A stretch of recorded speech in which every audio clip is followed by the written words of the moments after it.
खराब मौसम की वजह से उत्तराखंड में पहाड़ों का दरकना जारी है। जोशीमठ से लैंडस्लाइड की हैरान कर देने वाली तस्वीरें सामने आई हैं। पश्चिम बंगाल में भारी बारिश के बाद आई तेज बाढ़। कई ऐसे जिले हैं जहां पर 8 से 10 फुट भर गया है पानी। लोगों को निकालने के लिए इस्तेमाल किया गया हेलीकॉप्टर। बिहार में नीतीश की सरकार में बीजेपी के कोटे से मंत्री बने सम्राट चौधरी ने पहले नीतीश के नेतृत्व पर सवाल उठाए। विवाद के बाद बयान से पलट गए। वसूली कांड में क्या गिरफ्तार होंगे महाराष्ट्र के पूर्व गृह मंत्री अनिल देशमुख? आज चौथी बार भी प्रवर्तन निदेशालय के समन के बावजूद पेश नहीं हुए देशमुख। कश्मीर में पत्थरबाजों पर सख्ती होगी। सुरक्षा बलों पर पत्थरबाजी करते हुए पकड़े गए आरोपियों को पासपोर्ट नहीं मिलेगा। मॉनसून सत्र में सवालों की बारिश से लेकर पहाड़ों पर कुदरत के कोहराम तक सारी खबरें आपको दिखाएंगे सीधे फील्ड से। शुरुआत करते हैं आज की सबसे बड़ी खबर से। बिहार में बीजेपी के साथ मिलकर सरकार चला रहे बिहार के मुख्यमंत्री नीतीश कुमार ने कहा कि पेगासस जासूसी मामले की जांच होनी चाहिए। जो कुछ भी है उसके पूरे तौर पर जांच करके ये आखिर किसी को किस तरह से फोन को लोग अपने ढंग से सुन रहे हैं या कुछ भी कर रहे हैं, उस पर कब्जा कर रहे हैं, क्या कर रहे हैं, ये तो पूरी बात आनी चाहिए। जब इतने दिनों से लगातार लोग बोल रहे हैं तो उसके बारे में निश्चित रूप से इस पर मेरी समझ से जांच कर लेना चाहिए, ताकि जो भी सच्चाई हो वो सामने आ जाए। और कभी भी कोई किसी को डिस्टर्ब करने के लिए, परेशान करने के लिए कोई इस तरह का काम करता है तो ये नहीं होना चाहिए। इसलिए इसके लिए जरूरी है कि सब चीज के बारे में। नीतीश का ये बयान तब आया है जब मोदी सरकार विपक्ष की मांग और आरोपों को झूठा बता रही है, लेकिन बीजेपी के साथी दल ने पहली बार विपक्ष की मांग के सुर में सुर मिला दिया है। संसद सत्र में नहीं छट रहे हंगामे के बादल। पेगासस जासूसी मामले में आज भी संसद के दोनों सदनों में हंगामा हुआ।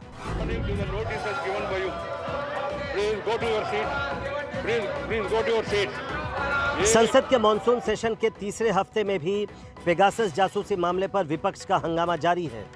कथित जासूसी मामले पर चर्चा के साथ साथ विपक्ष कृषि कानून और कोरोना महामारी समेत तमाम मुद्दों पर सरकार को घेर रहा है और हंगामा रुक नहीं रहा।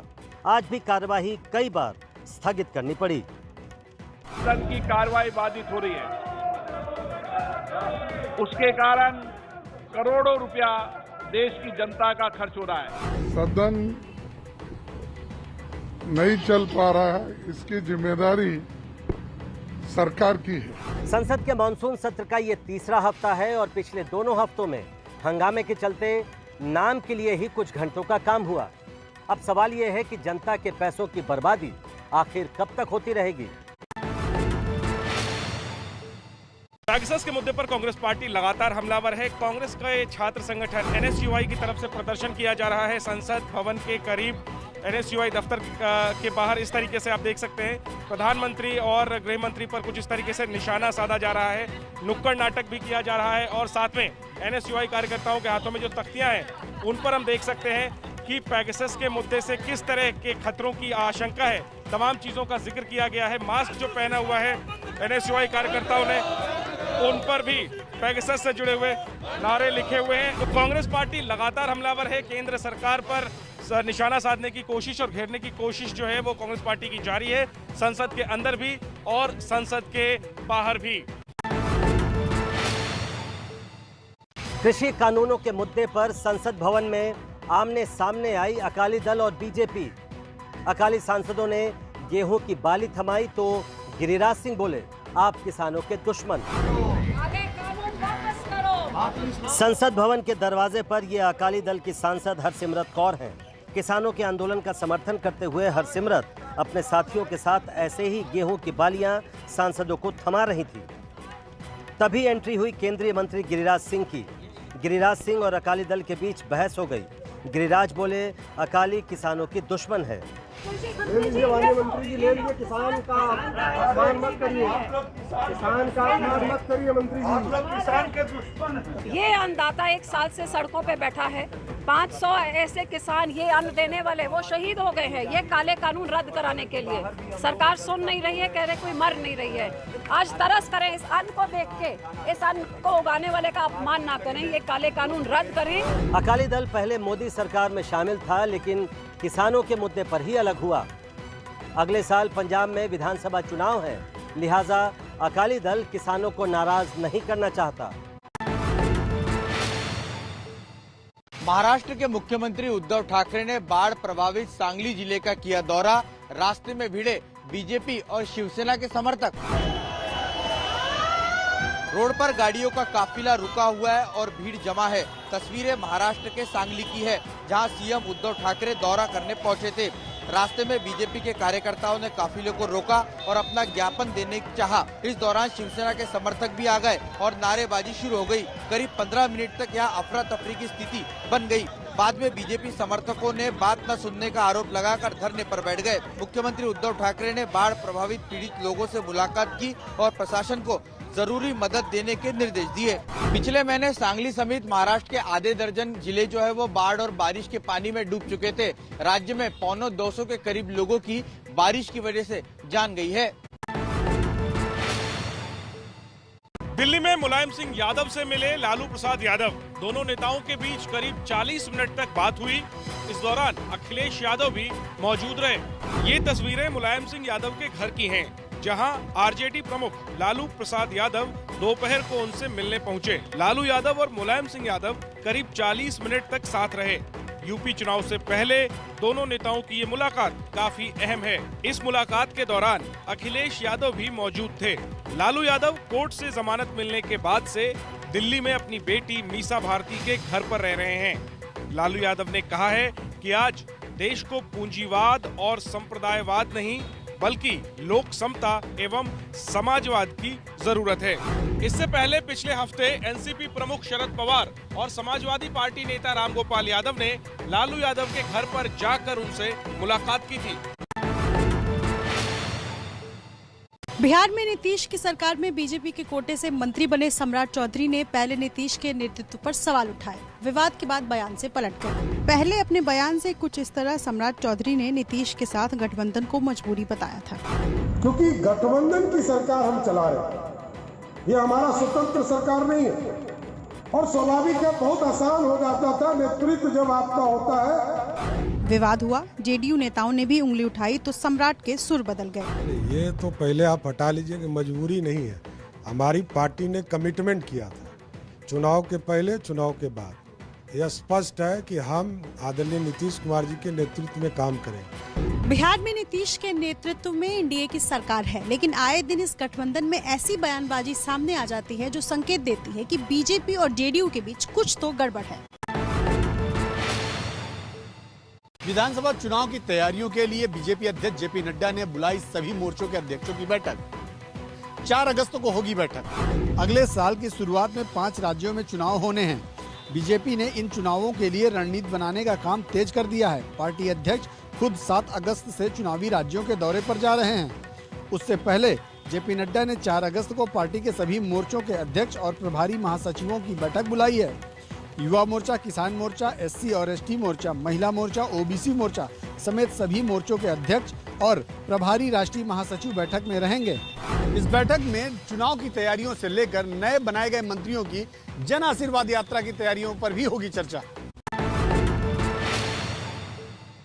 देश के 2 राज्य असम और मिजोरम के बीच मचा दंगल अब कम हो रहा है। दोनों राज्यों के मुख्यमंत्रियों की बातचीत के बाद अब थोड़ा कम हो रहा है ये तनाव। सीमा विवाद पर करीब 1 हफ्ते की तनातनी के बाद अब असम और मिजोरम दोनों राज्यों के सीएम सुलह के मूड में दिख रहे हैं। मिजोरम के मुख्यमंत्री जोरमथांगा और असम के मुख्यमंत्री हेमंत बिस्वा शर्मा ने फोन पर बात की। इसके बाद जोरमथांगा ने ट्वीट करके असम के लोगों से अपील की थी कि वे हालात को बिगाड़ने वाले काम न करें, अपने सोशल मीडिया पर सेंसिटिव मैसेज पोस्ट करने से बचें। उसी के बाद असम के मुख्यमंत्री हेमंत बिस्वा शर्मा ने भी ट्वीट किया था। उन्होंने कहा, हमारा मुख्य उद्देश्य नॉर्थ ईस्ट की भावना को बरकरार रखना है। बातचीत के जरिए ही इसे सुलझाया जा सकता है।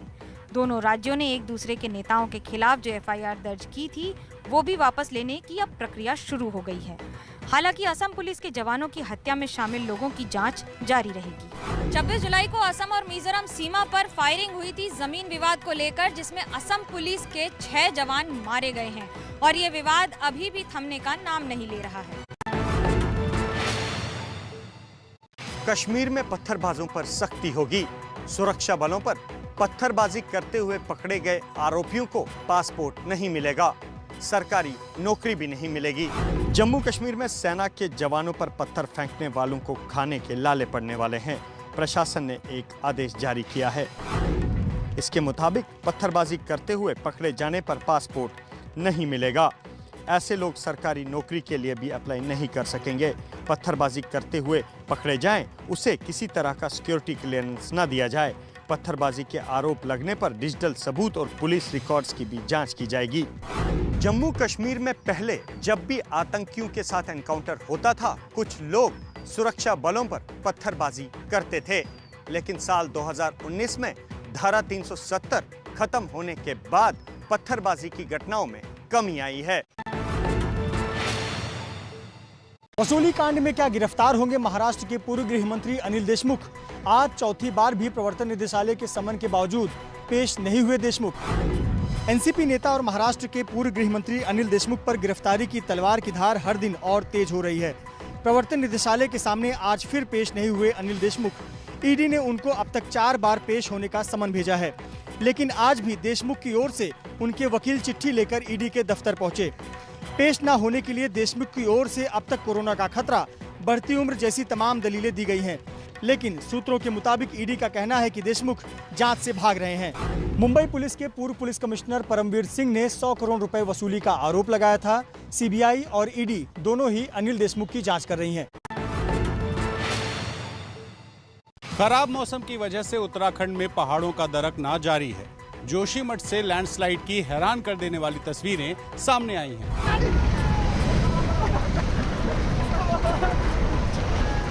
पहाड़ टूट टूट कर नीचे आ रहा है। हाईवे पर बवाल मचा हुआ है, हंगामा है, लोग डर डर कर पीछे हट रहे हैं। देखिए, पहाड़ की मिट्टी नीचे आ रही है तो साथ में बड़े बड़े पेड़ भी नीचे आ रहे हैं। तस्वीरें हैं उत्तराखंड के जोशीमठ की। यहाँ बद्रीनाथ राष्ट्रीय राजमार्ग पर इसी तरह पहाड़ टूटने से आफत आ गई। पीपल कोटी के पास हुए इस हादसे में लोग बाल बाल बचे। रास्ता साफ करने का काम जारी है।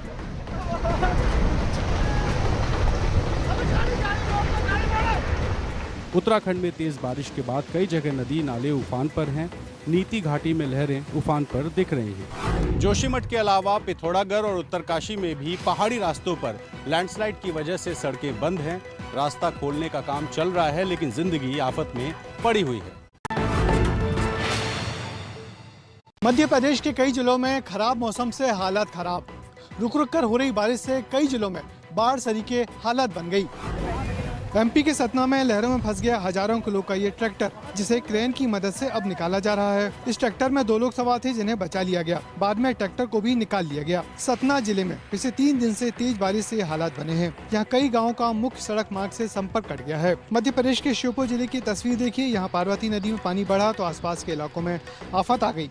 देखिए कैसे बाजार और कच्चे घर यहाँ पानी में डूबे हैं। अपने घरों में फंसे लोगों को निकालने का काम यहाँ पर प्रशासन की तरफ से जारी है।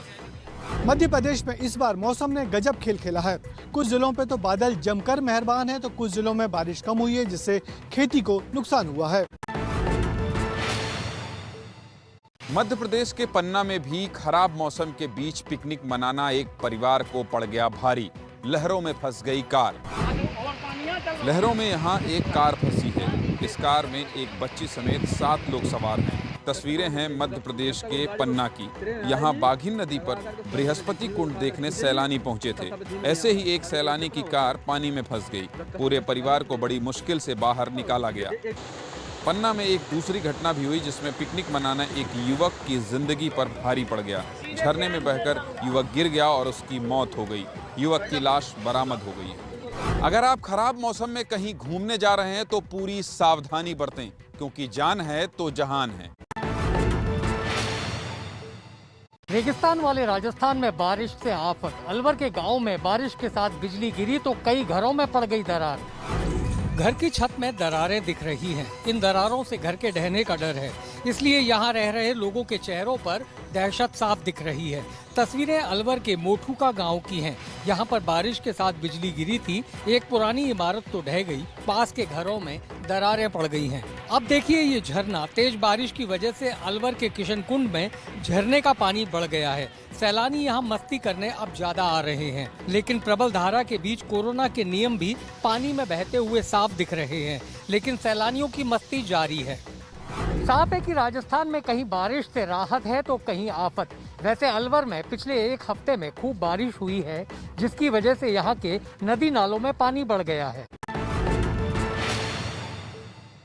पश्चिम बंगाल में भारी बारिश के बाद आई तेज बाढ़। कई ऐसे जिले हैं जहां पर 8 से 10 फुट भर गया है पानी।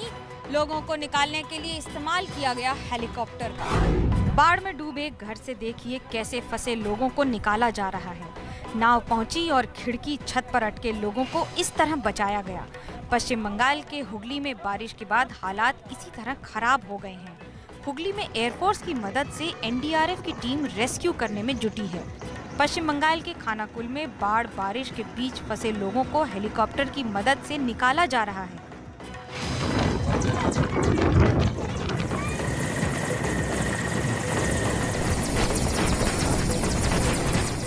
देखिए ये तस्वीरें तभी की हैं जब 25 से ज्यादा लोगों को एक साथ एयरलिफ्ट किया गया। खानाकुल के कई इलाकों में तो 5 से 10 फीट तक पानी भर गया है। दामोदर नदी का जलस्तर बढ़ जाने की वजह से कई गांवों का संपर्क सड़कों से टूट गया है।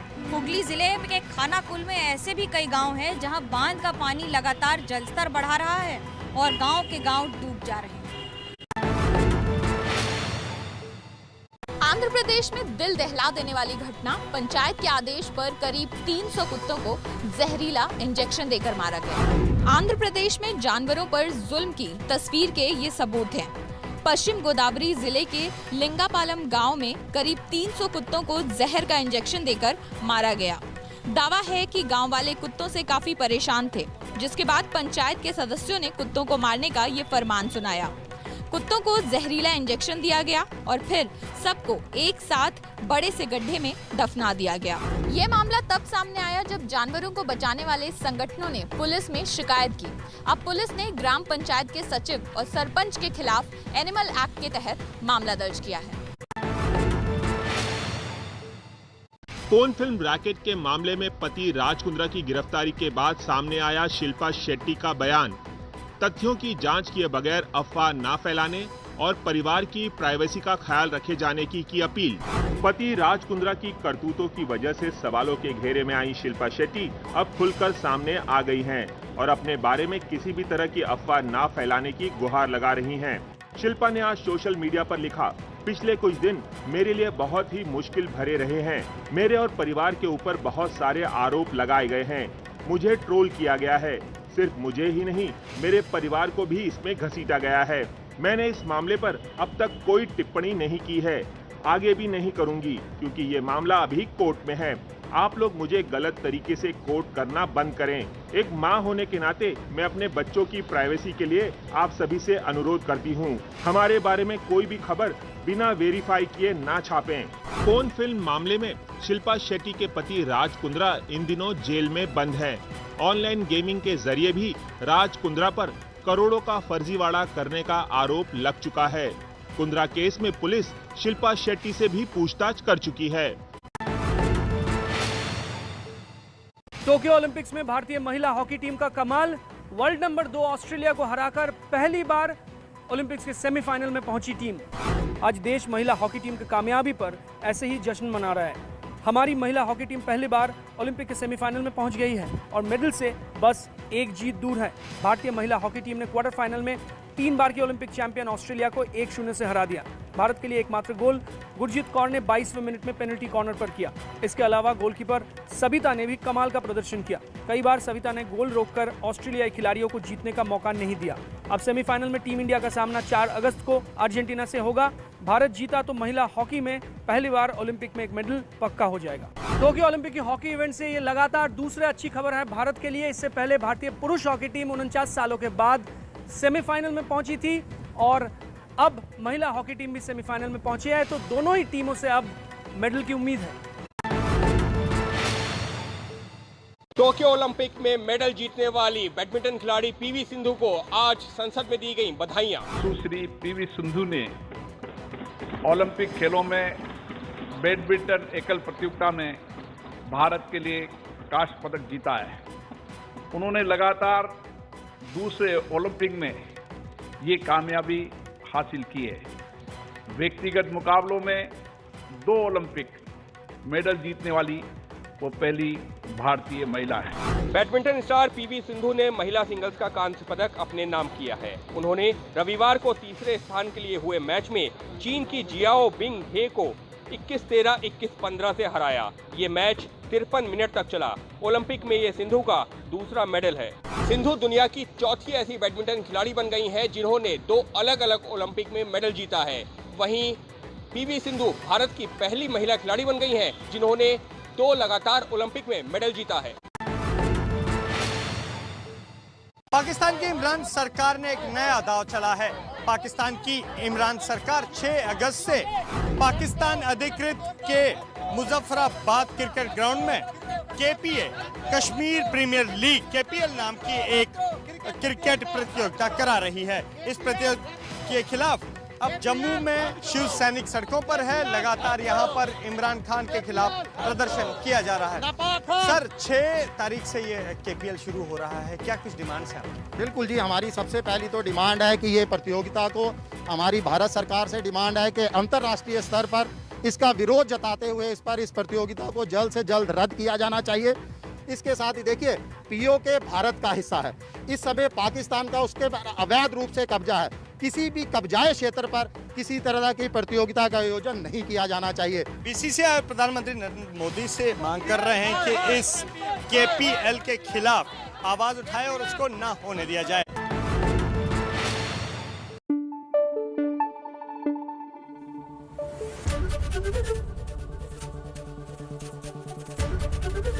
एबीपी न्यूज आपको रखे आगे।